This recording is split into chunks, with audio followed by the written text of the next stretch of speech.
Pour moi, ça a été vraiment essentiel dans le parcours. Se remettre un peu au sport ou dans une activité, il faut surtout pas hésiter. Je crois que sans impulsion, je sais pas si la reprise se serait passée de la même manière. Pour moi, il y a la chimio et puis il y a impulsion à la fin, tu vois. Je les mets au même niveau de soin.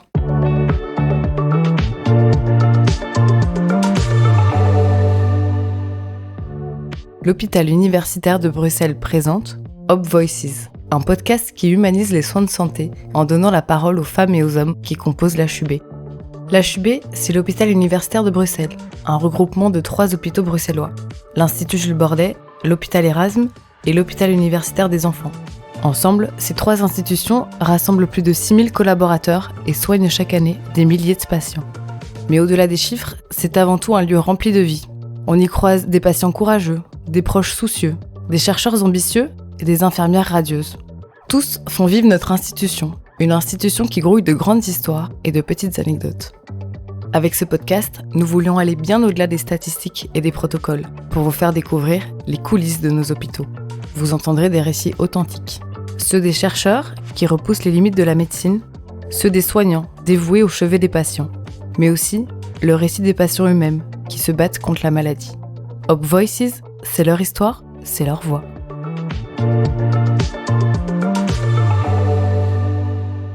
Bonjour Amélie, merci d'être là et d'avoir pris ton temps pour venir jusqu'ici et nous partager ton histoire. Ça me semblait pertinent de te faire intervenir dans notre podcast à l'occasion d'Octobre Rose. Et Octobre Rose, oui, c'est un mois de sensibilisation au cancer du sein. Mais on parle souvent beaucoup de prévention, de faire attention aux premiers symptômes, aux signaux d'alerte, l'importance d'aller faire sa mammographie régulièrement. Puis oui, il y a aussi tout ce qui est recherche avec les nouveaux médicaments que les chercheurs trouvent encore tous les jours. Mais ce que je voulais aborder avec toi, parce que toi aussi tu as eu un cancer du sein, c'était peut-être plus tout ce qui est après-cancer. Comment est-ce qu'on fait pour se reconstruire après une épreuve comme ça ? Est-ce qu'on se reconstruit totalement ou est-ce qu'on garde encore des séquelles même longtemps après ? Et je pense que toi, tu as trouvé un petit truc. Enfin, en tout cas, tu t'es lancé un sacré petit truc, ouais, on peut le dire. Tu t'es lancé un petit challenge pour surmonter tout ça. Enfin, c'était sans doute une chose parmi d'autres, mais qui t'a permis de surmonter peut-être tout ça avec dynamisme, on va dire ça.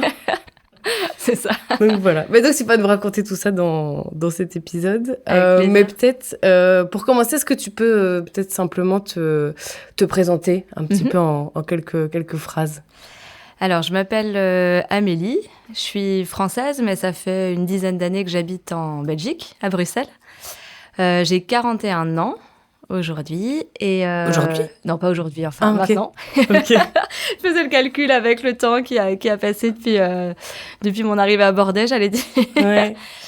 Et je travaille pour une ONG, je suis logisticienne pour cette ONG. Ok, mais du coup, toi, on t'a diagnostiqué un cancer du sein. C'était il y a combien de temps et est-ce que tu peux un peu expliquer comment ça s'est passé ? Alors, c'était il y a 5 ans, donc j'avais 36 ans. 36 ans, la vie qui roule à fond la caisse, quoi. Sur l'autoroute, tu vois, 6e, tout droit, tout va bien, achat d'appartement, rencontre de mon copain. Et là, d'un coup, coup de frein à main sur l'autoroute, quoi. C'est vraiment ça le feeling. Une tumeur que je sens et puis voilà, un premier rendez-vous chez une gynécologue au départ qui m'envoie rapidement faire une imagerie et là le diagnostic tombe, donc cancer du sein triple négatif et la tumeur était déjà assez grosse, donc 5 cm. Ah oui. Et est-ce que tu sais un peu expliquer c'est quoi le cancer du sein triple négatif ? Alors, de ce que je sais en tant que patiente, c'est qu'il y a 4 cancers du sein différents. Et en gros, le cancer du sein triple négatif, pas de bol, c'est le seul qui ne répond pas à l'hormonothérapie. C'est que dans ma tête de patiente, c'est un peu genre, celui qui en fait qu'à sa tête dans son coin et qui est de moins bon pronostic, comme on dit dans les couloirs de l'hôpital. Et du coup, toi, t'es arrivée à Bordeaux à quel moment dans ton parcours ? C'est ta gynécologue qui t'a renseigné ? Alors, au départ, ma gynécologue m'avait envoyée dans un autre hôpital, mais les choses allant très très vite. On se lève le matin, on va au boulot, puis hop, j'avais quitté le boulot pour aller au rendez-vous médical que j'avais fixé avec la gynéco. Je pensais revenir au boulot l'après-midi même. Moi, dans ma tête, ma vie se faisait, il n'y avait pas de souci. Sauf que non, tout a été très soudain. Au rendez-vous, on m'a dit non, mais là, stop, vous n'allez plus au travail cet après-midi, vous n'allez plus aller au travail pendant 1 année, on met tout en pause, vous entrez en chimio directement. Enfin voilà, tout s'est passé à une vitesse folle. Surtout la première semaine. Enfin voilà, on marque la tumeur, on vous installe le porte-à-4. Enfin voilà, il fallait me raser la tête parce que les produits, c'était clair que j'allais perdre tous mes cheveux. Enfin voilà, il y a eu plein de choses qui sont tombées, mais j'avais quand même voulu prendre le temps de demander un deuxième avis. Et c'est comme ça que je suis arrivée à Bordeaux. Ok, en demandant un deuxième avis. Un deuxième avis. Et puis voilà, quand j'ai vu le centre, c'était l'ancien Bordeaux encore, mais en tout cas, l'approche qui avait été faite par Bordeaux me plaisait plus que l'hôpital dans lequel ma gynécologue m'avait envoyée auparavant. Donc j'ai choisi de me faire soigner à Bordeaux. Donc j'ai fait tous mes soins ici à Bordeaux. Mais du coup, ça a été assez brutal. Enfin, je sais pas, Très brutal. Ah oui, c'est vraiment ça. Enfin, quand je te dis, tu roules en 6e sur l'autoroute et quelqu'un te tire le frein à main, c'est vraiment cette sensation-là, quoi. Mais parce que du coup, ton cancer était déjà fort avancé au moment où on l'a découvert? Oui, c'était un stade 3. Ok. Donc c'est vrai que, alors par chance, j'ai passé un PET scan tout de suite, rapidement. Alors c'est qu'on se rend compte que c'est peut-être grave quand toutes les portes s'ouvrent et qu'on a tous les rendez-vous en moins de 24 heures. Là, on se dit que si on passe avant tout le monde, c'est peut-être pas, c'est que c'est peut-être urgent finalement. Et non, heureusement, le PET scan n'a pas montré de métastase. Donc ça, c'était vraiment la bonne nouvelle. L'autre nouvelle, c'est qu'il fallait commencer, par contre, tout de suite les traitements, il fallait pas tarder, quoi. Et du coup, c'était quoi les traitements qui t'ont été proposés? Alors, le premier traitement, du coup, c'était la chimiothérapie. Donc, dans le cadre d'un triple négatif, on démarre avec la chimiothérapie pour ratatiner la tumeur. Alors ça, c'est avec mes mots, je suppose que les oncologues diraient ça autrement, mais voilà, le but du jeu, c'est de la faire diminuer. Donc j'ai eu 4 grosses chimios, alors c'est que j'appelais les grosses chimios, alors enfin voilà, celles qui ratatinent vraiment et qui font tomber les cheveux en moins de 2. Et puis après, il y a eu 12 autres chimiothérapies derrière, donc 16 au total. Donc là, on est un peu raplapla, donc évidemment, perte de poids, diarrhée, cheveux qui tombent, cils qui tombent, le visage bouffi par la cortisone, enfin, un état de fatigue incroyable... un état de fatigue tel que... Alors, je crois que le meilleur exemple, c'est que pour débarrasser mon lave-vaisselle, acte du quotidien tout à fait normal, j'avais même plus l'énergie de le faire en une fois, quoi. Donc, je me faisais des stratégies de « Ok, je me lève, je vide le premier étage, je vais me recoucher un peu et je vais faire l'étage du dessous, quoi. » C'est ce niveau de fatigue. Ok. Oui, c'est vrai que pour des personnes qui n'ont pas vécu ça, on se rend pas du tout compte. Ah oui, mais j'ai jamais été aussi fatiguée de toute ma vie, c'est incroyable. Enfin, monter les escaliers, c'est l'Everest. C'était un truc de dingue.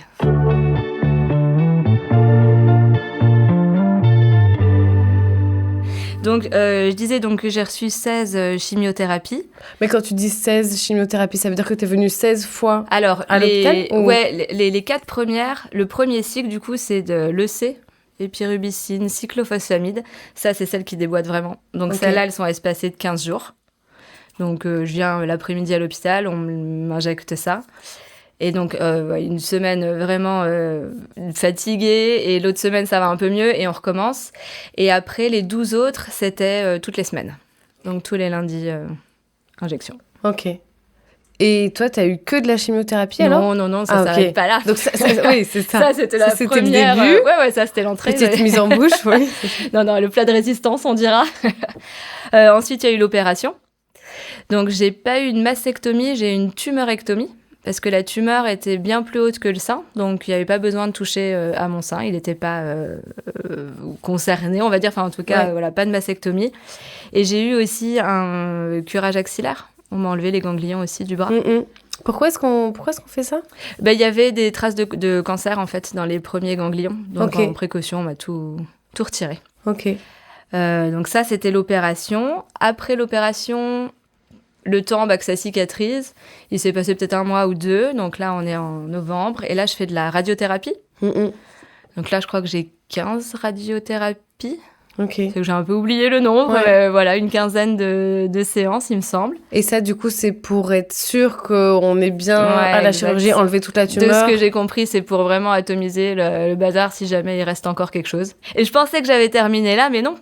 Je me suis repris une louche de chimiothérapie, mais orale cette fois-ci. Du coup, médicaments à prendre, avec un suivi à l'hôpital, parce que voilà, dans le cadre du triple négatif, l'oncologue jugeait que c'était quand même plus prudent de me remettre une louche, de Xeloda. Ouais, c'est le médicament que j'ai pris pendant un temps. Et du coup, ça, c'est un médicament que tu prends chez toi à la maison? Oui, c'est ça. Alors, c'est des énormes comprimés et franchement, à la fin, on peut plus le voir en peinture sans Xeloda. Franchement, c'est horrible. Mais oui, ça se prend à la maison et alors, c'est ce que j'appelais la petite chimio, quoi, parce qu'à côté de l'autre, c'était de la rigolade. Après, voilà, chaque patiente, j'imagine, vit son Xeloda différemment. Mais allez, au regard de ce qui s'était fait avant, là, ça allait, quoi. Mais du coup, c'est quand même, oui, c'est semblable à une chimiothérapie. Et, oui, c'est de la chimiothérapie. Et t'as ouais, beaucoup d'effets secondaires quand même. Sauf que ils sont moindres. Ouais. Ils sont quand même moindres. Et du coup, tout ça, c'était parce que du coup, t'avais 36 ans, maintenant t'en as 2021. 5 ans, un truc comme 2021, donc de mars 2021 jusqu'à mars 2022, plus ou moins, l'arrêt du Xeloda, ouais. Et maintenant, plus rien. Et du coup, maintenant, on peut dire que tu n'as plus rien? Comment est-ce que Alors, je suis toujours, comment ça se passe? Je viens encore tous les 6 mois, là, donc pour contrôle. On parle de 5 ans, normalement, pour la rémission. Donc, normalement, d'ici l'été prochain, je touche du bois, je croise les doigts. Mais dans le cas du triple négatif, les cas de rechute sont au début. Enfin, dans les 2 premières années. Donc, ça, c'est passé. Les 2 premières années, d'ailleurs, j'étais suivie tous les 3 mois encore. Et là, ensuite, tous les 6 mois. Et voilà, et on arrivera aux 5 ans l'été prochain. C'est assez impressionnant parce que du coup, oui, tu disais au début que ça a été diagnostiqué au stade 3, que c'était genre bien avancé. Quand tu racontes un peu, t'es passé par tous les services pour ton traitement. Et... Je connais bien les couloirs, ouais. Ouais, c'est ça. Mais j'ai été super bien soignée. Enfin, j'avoue que pendant tout le long, j'étais bien accompagnée, que ce soit par les oncologues, les kinés, enfin, et même tous les autres services de Bordeaux aussi, parce que je crois que je me suis inscrite à tous les ateliers possibles et imaginables. Même l'oncopsy aussi, qui m'a vraiment bien aidée. Et puis Impulsion.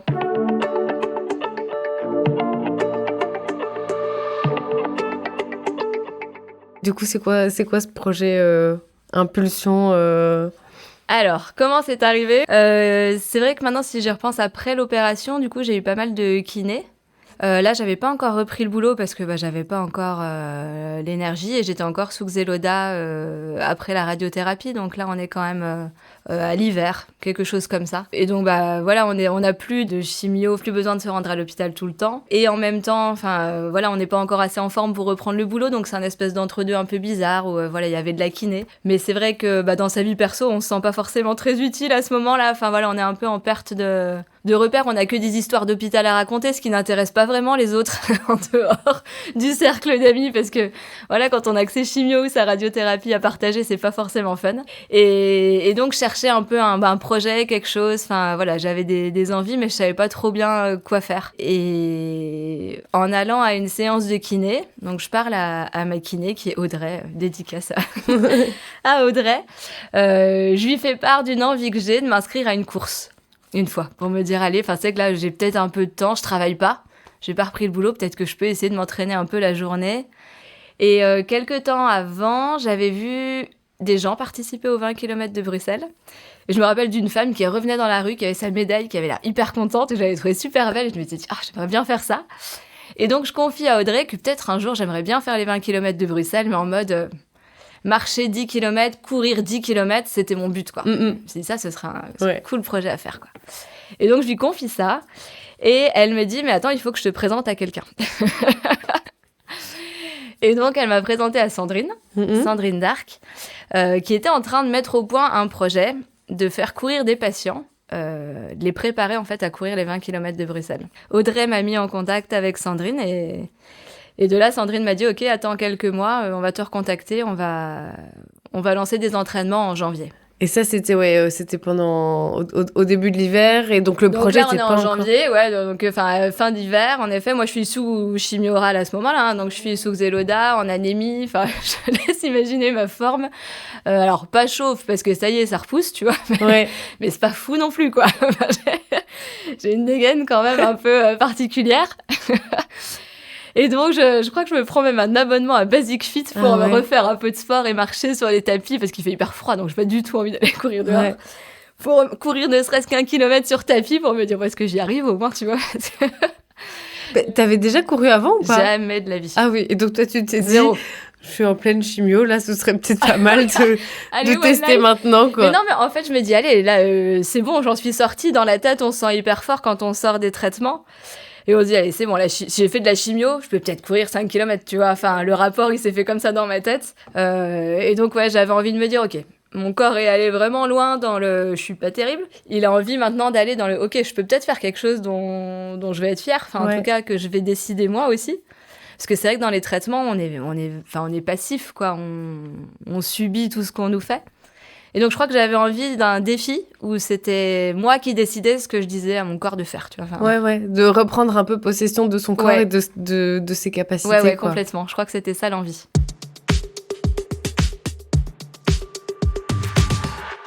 Et du coup, comment ça s'est mis en place ce projet ? Parce que Sandrine te dit on va commencer les entraînements bientôt. Et quoi, il y avait d'autres patients aussi ? Et écoute, premier entraînement, il y a un groupe WhatsApp, je sais plus comment ça s'est fait. Enfin bref, un rendez-vous qui est donné au Bois de la Cambre, un dimanche matin à 11h. Je te plante le décor, on est en janvier, il fait un froid de canard, il pleut, enfin bref, un temps de merde. Je me pointe et je pense qu'on doit être 5 ou 6 avec Sandrine et donc son mari Sébastien. Et donc là, je sonde un peu les gens autour, ils ont quasiment tous couru avant leur traitement ou autre, donc tous patients de bordel, mais c'est pas des petits débutants, quoi. Novices, donc, autant te dire que je me sens bien, quoi. Et donc, on commence à trottiner au Bois de la Cambre. Et alors, évidemment, sans surprise, je suis en fin de peloton. Je te laisse imaginer. Je suis pas du tout bien équipée pour courir. Enfin, voilà. En plus, je suis en anémie, donc évidemment, je fais pas des étincelles. Ouais. Mais je cours avec le mari de Sandrine, Sébastien, qui court avec moi comme si c'était normal d'avoir mon rythme, tu vois. Et qui me raconte que ça fait 15 fois qu'il a fait les 20 km, enfin, qui me raconte la course, les sensations. Et pendant qu'il me parle, moi, j'en peux plus. Enfin, je suis à bout. Et quand j'ai fini mes 5 km, tout le monde est déjà arrivé, évidemment, je suis la dernière. Mais voilà, j'arrive, je me dis, putain, je l'ai fait, quoi. Je rentre chez moi, j'en peux plus, j'ai eu des courbatures pendant une semaine, j'ai pris une douche chaude. Je m'en rappelle encore aujourd'hui, tellement j'avais eu froid et mal partout. Mais non, je suis rentrée hyper contente, puis voilà, j'y suis retournée la semaine d'après. Ah ouais, donc la première expérience t'as pas totalement dégoûtée non plus, quoi.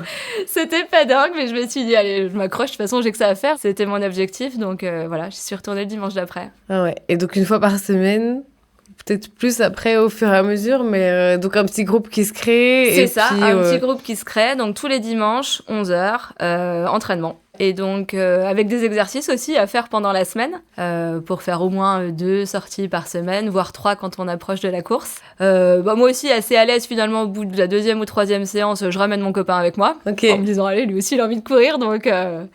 Il vient là, et donc il s'entraîne avec nous. Et ça pose pas de problème, c'est vrai que c'était un peu... Allez, pour moi, il avait sa place, mais c'est vrai que j'avais pas forcément trop pensé au fait, genre oui, il y a des patientes ou quoi. Et en fait, non, la mayonnaise prend super bien entre lui et les autres patientes. Et lui, il est refait parce qu'il peut rencontrer des accompagnants, chose qu'il avait jamais faite, en fait, dans tout le parcours de soins. Et pour la première fois, il peut parler avec d'autres accompagnants. Ouais, parce que du coup, ton copain, compagnon, t'a accompagné vraiment pendant... Allez, et ta maladie, et aussi tout ce projet sportif. C'est vrai que j'avais pas vu ça comme ça, mais c'est une belle image. Donc, il est venu courir avec nous, mais quand on court, étonnamment, il est pas forcément avec moi. Ouais. Il court avec les autres patientes, puis il se raconte des trucs. Enfin, il écoute un peu les histoires des unes, des autres. Ouais. Et tu dis que ça lui a fait du bien d'avoir un endroit ou un espace où il pouvait rencontrer d'autres, pas forcément d'autres patients, mais d'autres accompagnants aussi. Ouais. D'autres conjoints qui vivaient la même chose que lui, enfin pouvoir échanger. Impulsion pour lui, ça a vraiment été, alors, je parle pour lui, hein, mais de ce qu'il m'en a dit, en tout cas, un espace d'échange qu'il n'avait pas eu auparavant dans le parcours. Alors peut-être que maintenant c'est différent, hein, je sais pas si les accompagnants sont mieux pris en compte. Mais je trouve que ça manque, ça, à l'hôpital. Et là, pour le coup, Impulsion devenait un espace où il y avait ça, quoi. Oui, parce que pour lui, ça a dû être une épreuve à une échelle différente que la tienne, mais il a dû découvrir tout ça aussi. Il a pris la rafale en même temps que moi. Enfin, il y a vraiment ça, quoi. On est deux. Enfin, on emmène toute sa famille dans cette histoire. Ouais. On emmène toute sa famille avec, donc... Ouais, mais j'imagine que ça doit pas être facile pour tout le monde et pour tous les couples d'affronter ça ensemble et de la bonne manière et de ressortir grandi et encore plus fort à deux, tu vois. Pour l'anecdote, lui, il a de grandes jambes, hein. Mais il court vraiment très bien et il a fait des marathons maintenant. Donc voilà. Ah, c'est vrai. Et donc avant, il courait pas?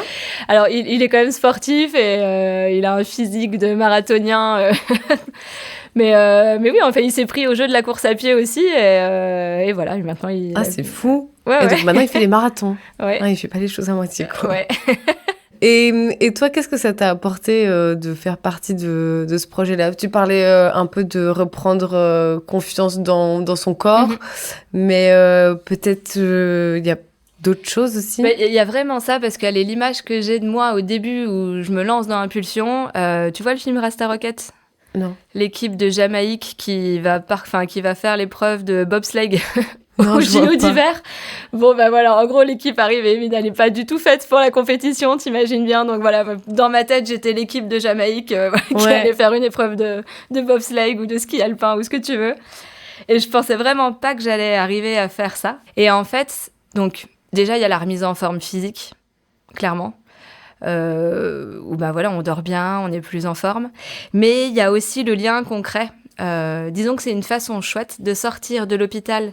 L'hôpital soigne, mais après, avec le projet Impulsion, je trouvais que ce qui était bien, c'est que ça créait du lien avec les patientes. C'était encore un peu l'hôpital, mais sans être l'hôpital. Et en fait, c'était une transition en douceur pour revenir dans la vie normale, quoi. Donc j'ai l'impression que Impulsion, c'était un peu mon sas de décompression vers la reprise de la vie active. Pour moi, c'était vraiment ça.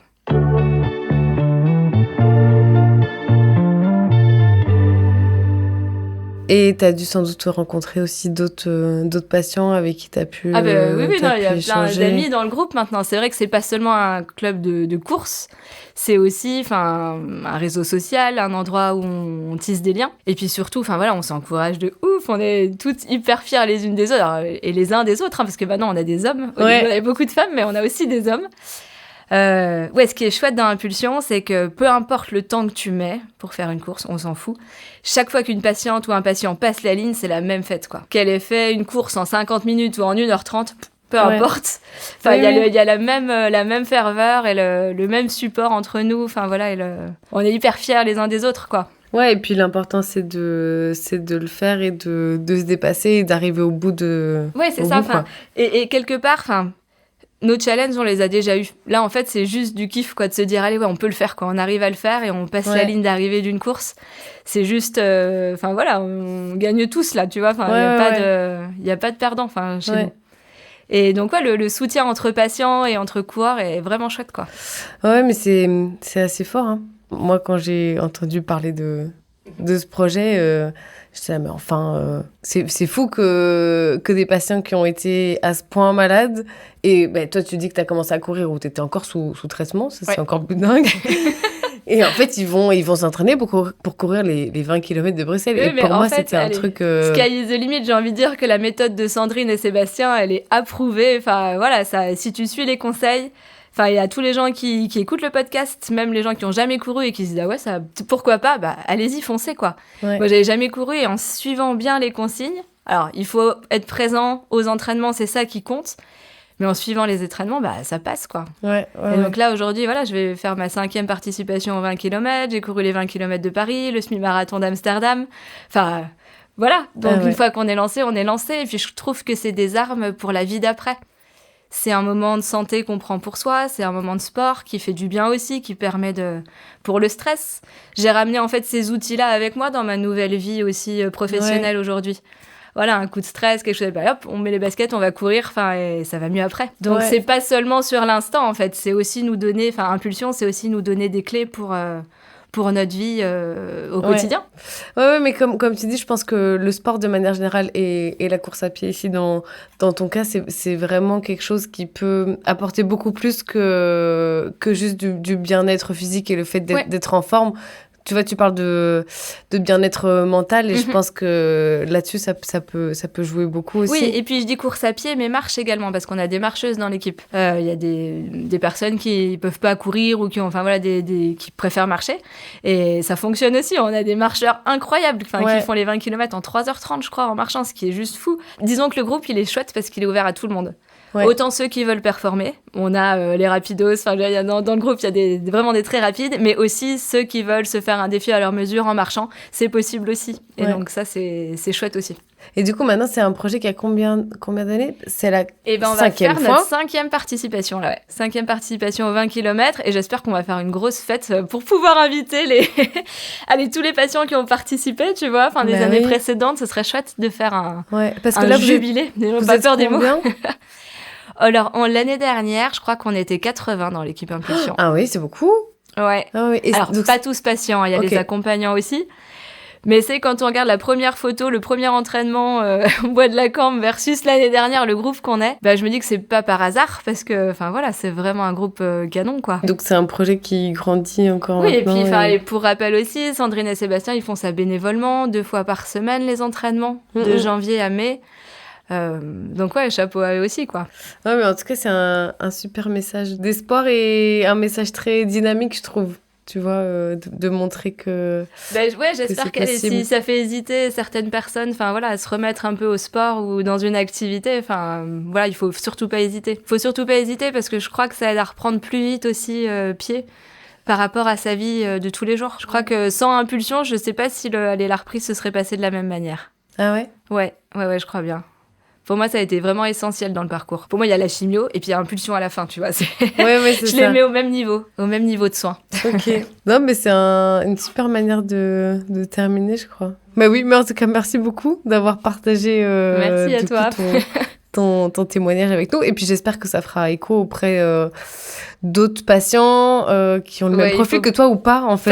Il faut pas hésiter, il faut venir. Il faut venir ou alors il faut se mettre à aller courir ou à faire du sport et que ça aide sans doute à reprendre sa vie plus ou moins normale. Merci beaucoup, Amélie. Merci à toi.